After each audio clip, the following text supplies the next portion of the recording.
Right, okay, I am absolutely sick of people coming to find me on the internet and saying, Simon, we don't agree with your opinions, you don't know what you're talking about. Well, okay, I thought about it and I thunk about it, and I have come up with a brand new host of Ups and Downs. Okay, fine. You see that over there? You see how it is? That's going to be the new host of Raw. Hey, you!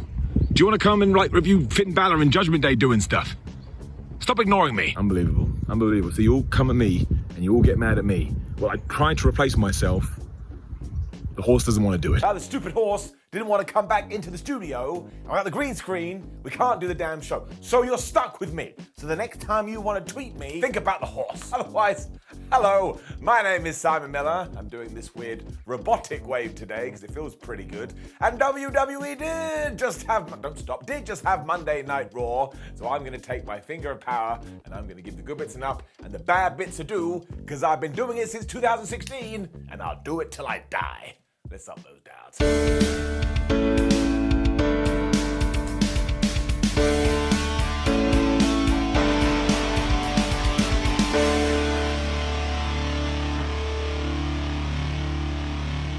Seth Rollins was out to kick off Raw this week, so it was classic sports entertainment, and yes, all the crowd started chanting his theme song, and I've decided this is really weird. You wouldn't see Dolly Parton in the street and go up to Dolly Parton and going, Happy 9 to 5.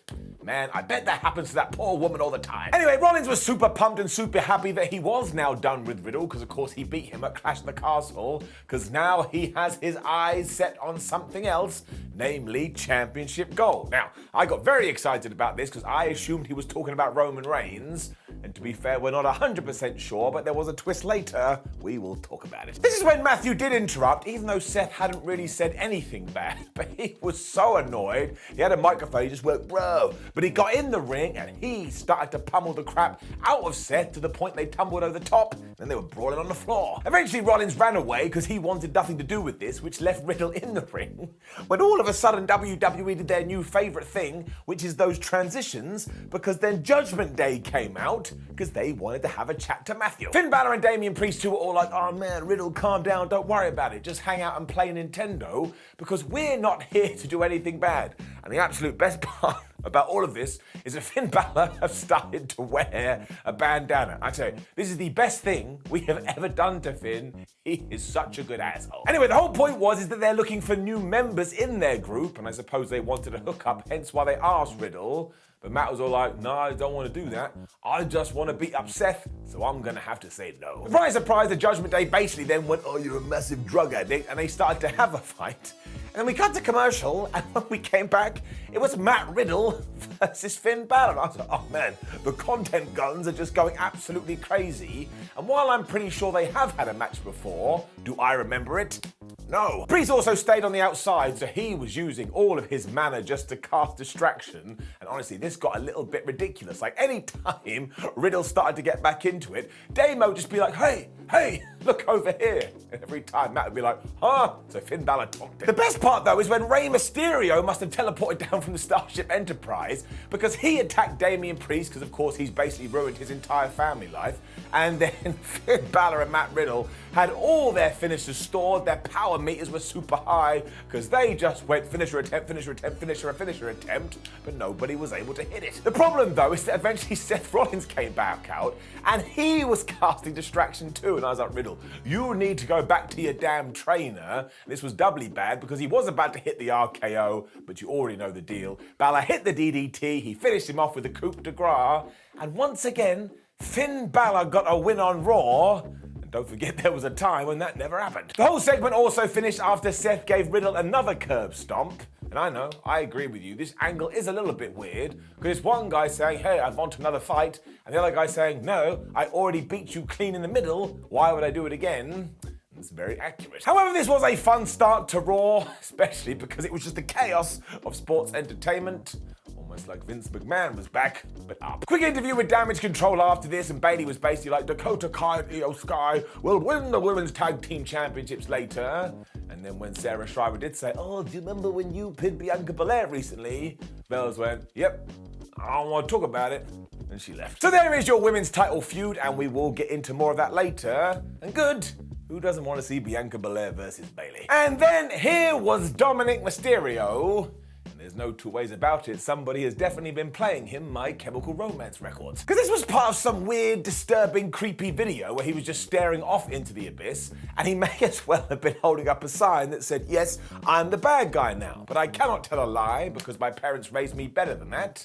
I kind of like this. It's the most interesting Dommy boy has been in ages. He also told us that after Clash at the Castle, he now feels alive, and that absolutely cracked me up because it means the way that he had to feel like this is by punching his dad's mate in the balls. When you think about it, that's really weird. Essentially, though, Dominik feels like Daddy never let him be his own self, and that he casts quite the shadow for a tiny man. That's what he said.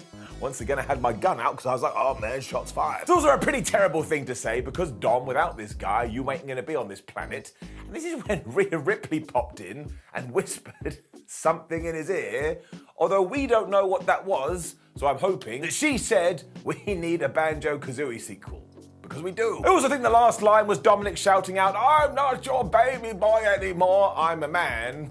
I was just on the floor, because what kind of adult does that? I'm a man. It's like, listen, dude, you're a really strange person. But again, I think all of this is working, and I'm glad we are heading in this direction, because before, Dominik Mysterio was basically just like Rey Mysterio's mate, which makes no sense, because he's also his son. This is what we should be doing, and there's more later up. You also had a video focusing on Johnny Gargano too, as Austin Theory told John, oh, later on you're going to be fighting Chad Gable. And I started to do the Simon Miller excited dance, because I want to see that match. It was also then time to crown brand new women's tag team champions, because that's right, it was Io and Sky. Is that right? I think so. No, it's completely wrong. Kai and Sky taking on Raquel Rodriguez and Aliyah, and as you've already figured out, Bayley's T1. Now, given how much time and effort has gone into this story, I do have to say that this felt a little bit flat, and at the moment, I just don't think like it's clicking, mostly because everyone is sat there going, where's Sasha Banks and Naomi, where's Sasha Banks and Naomi, where's Sasha Banks and Naomi, where's Sasha Banks and Naomi,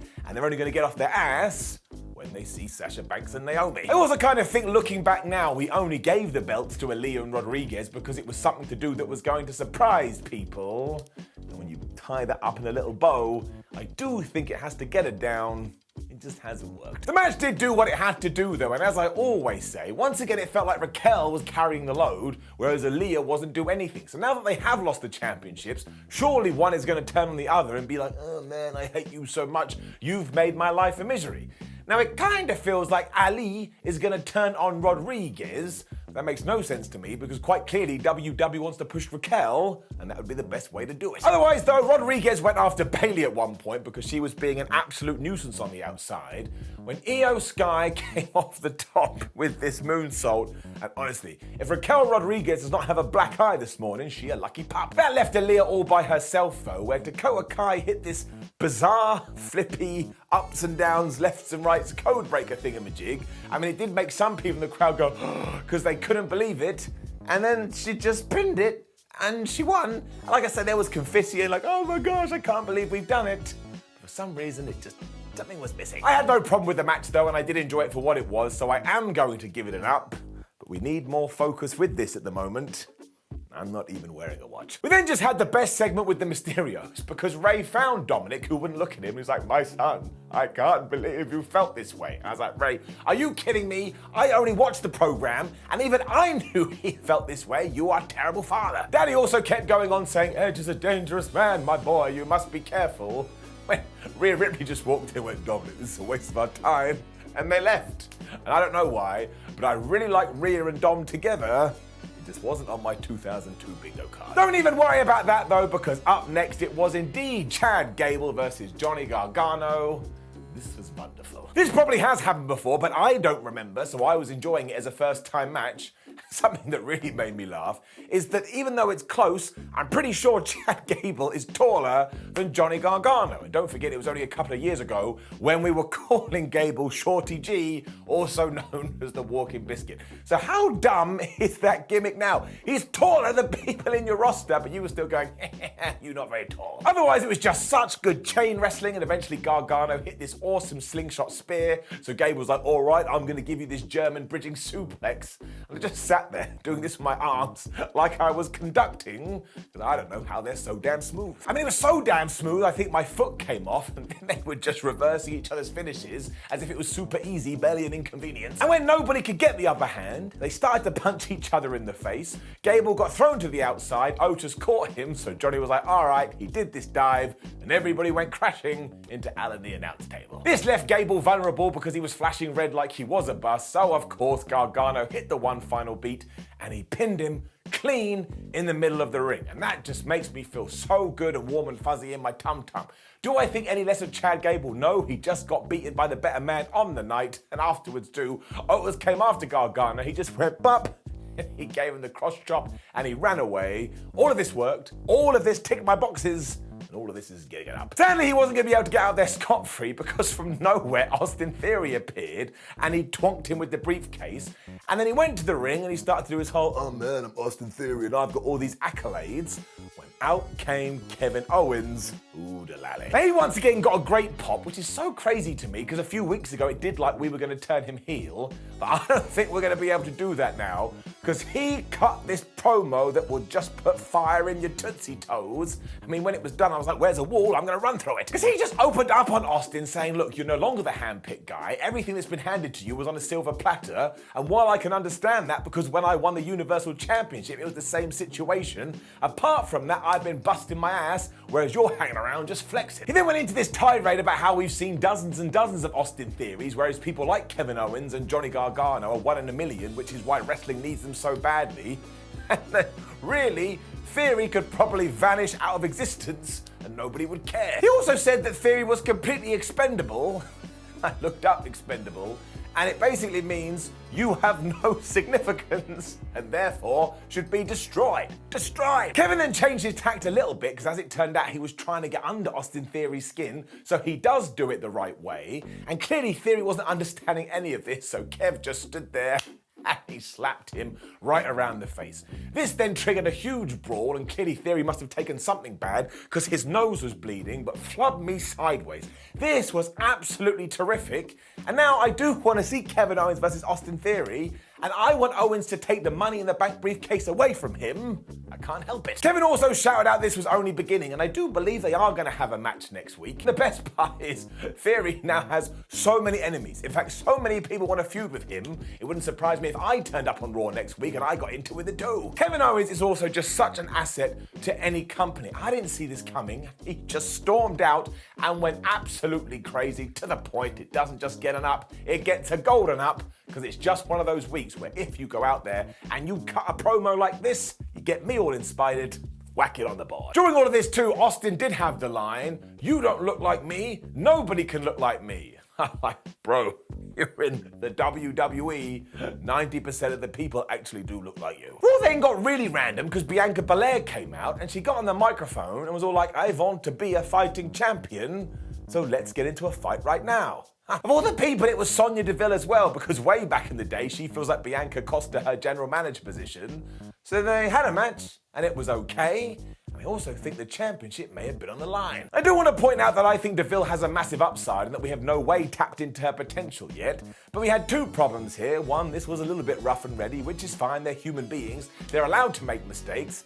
But also two, I don't think anybody in their right mind thought Bianca Belair was going to get pinned again, especially because she got pinned at the Premium Live event. This was also one of those Belair matches where she got beaten up for a while and then just got bored. I was like, I don't want to do this anymore. So she hit the KOD and she just got the 1, 2, 3. I mean, it's like when you're a kid and you're hanging out with your mum and she's been patient all day, but then you ask for your 12th ice cream. Eventually she turns around and she shouts at you, no more ice creams, and you massively deserved it. You would have been being a dick. No idea what I'm talking about and no idea how he got here, but again, this was all right, this was okay, giving it up. And it was really there so Bayley could walk out afterwards and say to her, hi, how does it feel that I was the first person to pin you over 300 days? And this is when Damage Control attacked. But Bianca Belair is not a stupid babyface and she has some friends. So out came Alexa Bliss, out came Asuka. They were able to give Bayley a spine buster. And there you go. This feud continues. And it does feel a little bit lost at the moment, but I believe everything will be okay. And speaking of crazy stuff, Omos was then on Raw. What? He is still with MVP, and I do believe if you were watching this from the USA Network, the feed just cut out. But here's the thing, you didn't actually miss anything you need to worry about, because Omos just beat up two random guys and he pinned him. And I'm pretty sure we have been doing this since like 1298, when Omos was known as Ye Olde Omos. I mean, it's just done to death at this stage, and it does nothing for the man, because I've already seen him in proper feuds with the likes of Bobby Lashley. So you can't go back to what you were doing. So this really did feel like filler, and I think we need to come up with a better plan for Omos. Getting it down. Ray was then in the back going, Edge, please don't kill my boy, I beg you. And Edge was like, nah, bruh, I'm gonna murder your son. He's not a young boy anymore. And it's true. I'm like, Ray, I Googled it. He's 25 years old. He's allowed to beat him. We also cut to Seth Rollins after this, and I didn't see it coming, because after he had run his mouth for a little bit, Bobby Lashley walked into frame. Bob was so upset. He was like, how dare you call yourself the face of Raw? I'm the only champion that's here right now, and he who wears the gold is the face of the show. And I was like, Lashley, that is not a saying. The whole point is, though, is that they are going to have a match next week, and I have no idea how this is going to go, but you're absolutely right that I want to see Seth Rollins versus Bobby Lashley. They're like the wrestlers of 2022. They've been smashing it, while I'm sure he's been doing this for ages. Bob now wears glasses, and he looks like such a badass. Only Bobby Lashley could pull this off. Getting it next week. And then we were at the Miz's house, because why not? And the main reason was because he refuses to leave to go to Raw, because of course what happened with Dexter Lumis next week has scared the absolute hell out of him. And instantly I put my hand up like a kid in class. I was like, wait a minute. Last week, I did see him in the ring with Dexter, who was caressing his hair. How the hell did he get out of that situation? His daughters and Maurice were there too, and his wife was all like, oh, Miz, Mike, it's time to go for a premiere. But Miz is so scared, he's like, listen, babe, I really don't want to leave the house because I don't want to get attacked. Maurice tried to calm him down by saying, we've got dogs, we've got cameras, we've got security guards, but you can already figure out what did happen. They got in their car, they drove away. When the camera turned around, and who was sat in their kitchen drawing a picture of the entire Miz family? It was, of course, Dexter Lumis. Seriously, this guy, he has many, many problems. The feed then cut, which begs the question, why didn't the cameraman ring the police? And why didn't the Raw commentary team get in touch with the cops? This is one of those wrestling things that makes absolutely no sense, but it's so bizarre, it's so off the wall, and Dexter Lumis plays this character so well, I'm gonna give it an up. I mean, we don't even know his intentions. Maybe he just wants to become a better actor, and he thinks The Miz has the networking to allow him to do that. I have no idea where this is gonna go, but am I excited? Yes. Which did indeed bring us to our main event for Raw, and I have to be a negative Nancy just quickly, because for the second show in a row, if I'm taking SmackDown into account, WWE decided to get to their last match on the card, give us a silly flub finish. And as ever, it's because they didn't want somebody to lose, but look at Sheamus right now. Find him and look right at him straight in the eye. He'd had that amazing match at Clash of the Castle with Gunther, and he didn't win. He got pinned, but because he fought so hard, he's now more over than ever, which just goes to show sometimes you don't need shenanigans. Anywho, it was Edge versus Dominik, and somebody has just hit slow down on Dominik's theme, although I will say I loved how this started. There was no lockup, there was no wrestling. Edge ran at the guy and started punching him in the face like, you absolute goober. I mean, you don't get kicked in the testicles and then decide to try and headlock someone. And once again, there was a highlight here. This may have been happening for a while, but Dominik Mysterio has the letters DM now written on the back of his gear. My girlfriend came in and she said, why is he called direct message? That was it, I died, I'm retiring. Edge was also so enraged when Dominik did this cool kip-up thing that he just wrecked him with a clothesline. And do not forget that Rhea Ripley is basically Dom's pseudo-manager right now, so she was on the outside, and because it was Monday Night Raw, she was casting distraction. I mean, at one point, Edge was going for a superplex, and she just grabbed Dominik's leg, and for some reason, that meant when Edge went for it, he just fell on the floor. Like, I get it logistically, but it looked really funny. This did allow Dominik to start working over Edge's leg, but I tell you, The rated R superstar was so violent during this, which once again it did need, and when Dom went for the figure four, Edge took his foot, he put it on Dominik's ass, and he just threw him into the ring post.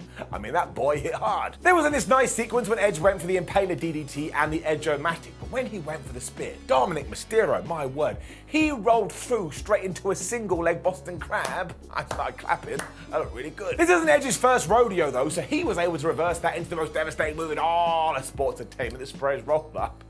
But when Dominik kicked out, he wrapped this poor boy, this poor child up in the ropes, and he just started laying in shots. I was like, no, you can't hurt this child who's in their mid-20s. He was destroying him so much that Ray came out to beg Edge to calm down, and we should have broadcast what they were saying, because it must have been Edge, please don't kill my boy, and Edge being like, no, you shut up, I'm gonna kill him. And this is when things went super crazy. Not that guy, he didn't come out, but Damian Priest was here, and he took out Rey Mysterio, where in the ring, Finn Balor attacked Edge, which caused the DQ. Rhea was then slamming Edge with a chair as Dominik did the same thing, when once again Finn Balor took him out with the coup de grace, and this felt like a write-off angle, and honestly, I swear we do this with Edge every single damn week. This did mean Raw went off air with Judgment Day standing tall, and what a turnaround it has been for these guys. Like, we do need a World Championship back soon, but I love the fact Triple H has gone, no, we have something here, and they're growing and they're getting more dominant. I actually like them now,